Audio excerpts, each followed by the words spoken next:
Hey everybody, and welcome back to the HIvemind Starcraft 2 tournament. My name is Evolution Gaming Woodhouse, and I am bringing you actually the last match of the winners bracket for week number 2, and I am pretty excited about this. We've seen some great matches so far, both in the winners and losers bracket. Let's see if this one can hold up to that standard as well. And without any further ado, we're going to take you right into game number 1 on GSL's Belshire Beach Winter. Spawning down here on, well, I guess it's not down. I always do this, I apologize. Spawning on the left side of the map, we have our yellow Protoss player, Liberator. And spawning down here on the bottom right side of the map, this time it legitimately is bottom, we have our purple Terran buddy, Headshot. Opening up the protection tab, we actually do see both players at this point going ahead and doing just some pretty standard builds. Just a couple of things about this map, just for some clarification. If you haven't watched the rest of these videos, I've mentioned it there too, but you look at these ramps that the players have to up to their naturals, and you actually see that they are fairly big and kind of awkward in a lot of ways to defend. We saw in Freaks versus General Tyler, General Tyler, excuse me, had a little bit of an issue actually force fielding off this ramp. It's not your traditional one force field ramp. Now, if I remember correctly, too, these games did have a little bit of chatter with them. Some of it was a little inappropriate, so I took the liberty of going ahead and deleting all of it. But because I was a scrub and didn't know how to use the text editing program, instead of just, deleting the stuff that was offensive, I actually deleted all of it. So my apologies to both of the players in this. The banter was kind of entertaining. There was a little bit of BM going on. We do see a proxy 2-gate coming out of Liberator right now, and Headshot is going to go ahead and just continue to do everything the standard way. We'll have to see if he decides to go for his very, very iconic, I guess you would say, drop style of play that we've seen from him throughout this tournament and previous tournaments. We do see a 3rd gateway going down, so it is going to be a proxy 3-gate from Liberator into Headshot. Oh, is he going to lose it? He is not going to lose it, but at the same time, he's bringing another one to defend, and he might lose that one. That could be kind of embarrassing. Don't embarrass yourself. Don't do it. Oh, and he does kill the probe, so he doesn't end up embarrassing himself. Bringing the SCV over to repair just a little bit. Going back here, we do see the first round of units coming out of the gateways for Liberator. And actually, as you can see here, the run distance here is actually pretty short. You see there's the ramp to the natural, the first Zealot coming out. This is actually the 3rd of the Terran player in this case.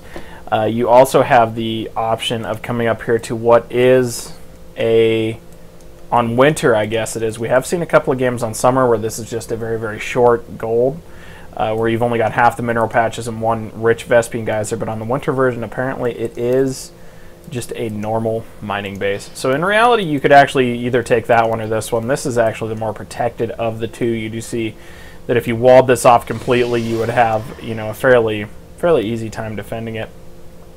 This map does make you think a little bit, though, about how you want to go ahead and take your bases past your 3rd in a lot of ways, because you can see the map is pretty symmetrical around everything else. We do see the push starting to come in now for Liberator. I don't know if Headshot's going to be able to hold this. He's only got the 3 Marines out. He's going to have to pull SCVs to repair it, pulling 3 SCVs to repair. Oh no, that is terrible.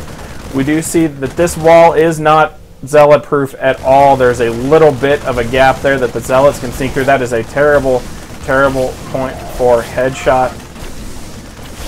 And Liberator just going to go ahead and continue to build the SCVs, everything like that.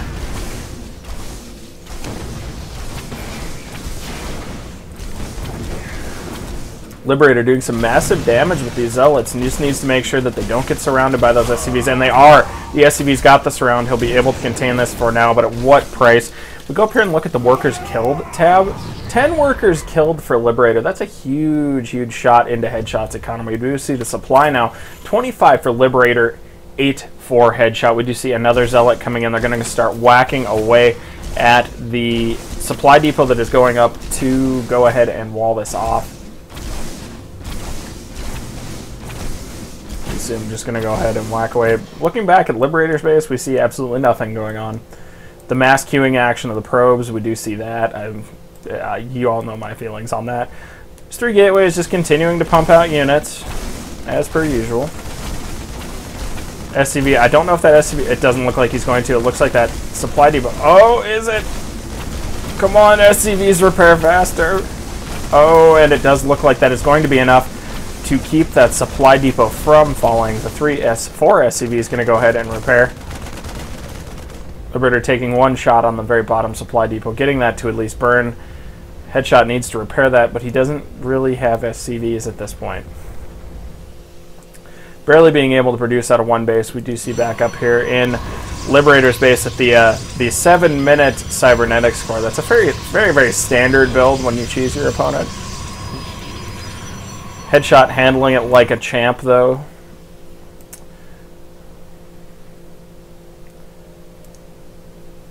See a little bit of the micro action of the 5 Zealots standing out here for Liberator. Supply right now 27 to 16.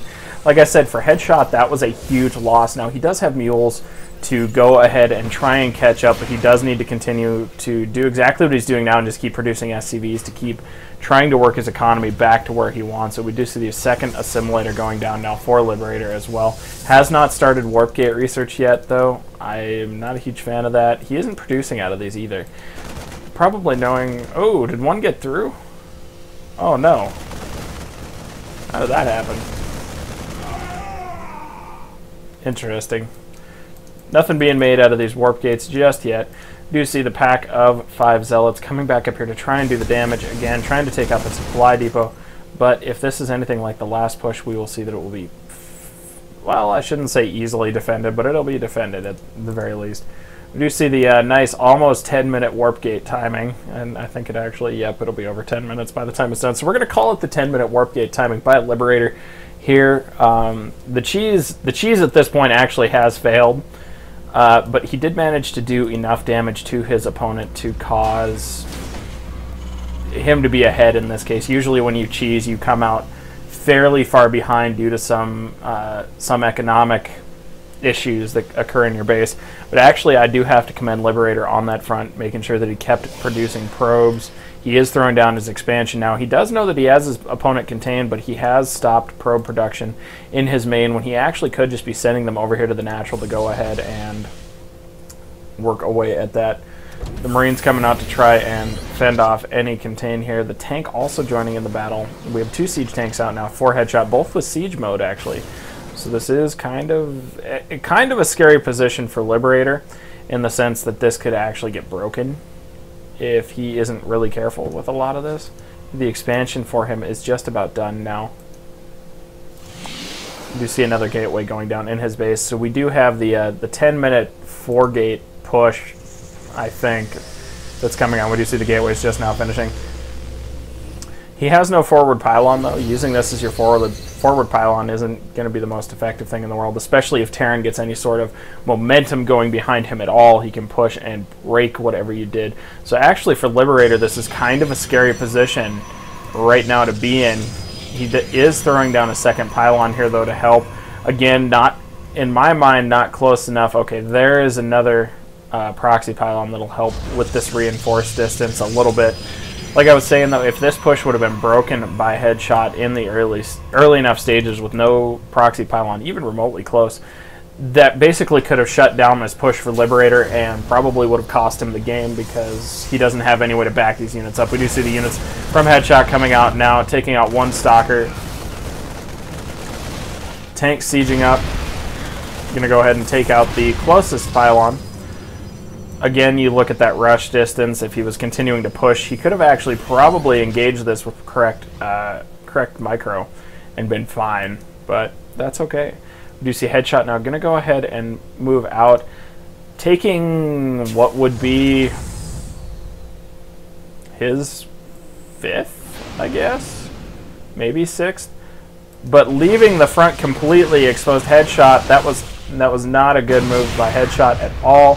Going ahead and leaving that open, lifting off the command center, and we see the SCV train going ahead and getting completely torn up.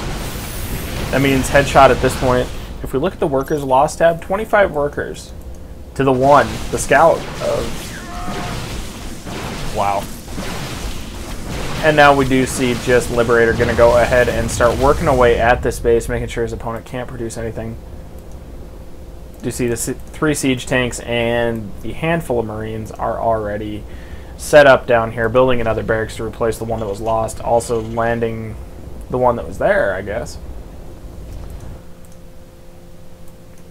Liberator deciding that he did enough pressure and was going to just come back and regroup, leaving the 1 zealot there. I'm assuming to scout these 4 gateways. Pretty much not an issue at this point. We do see the army of Liberator coming back out to engage the forces of Headshot. We're going to have to see how this plays out.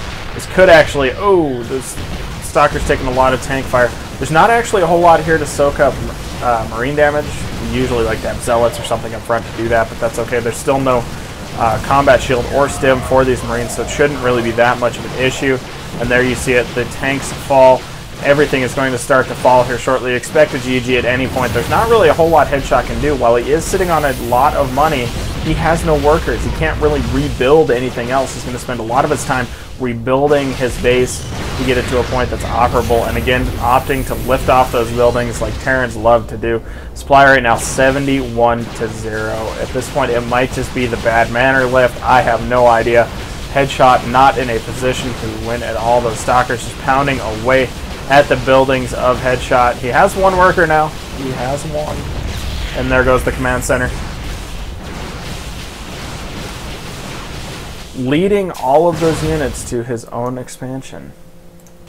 Just those units continue to work away. Again, expect a GG at any point here.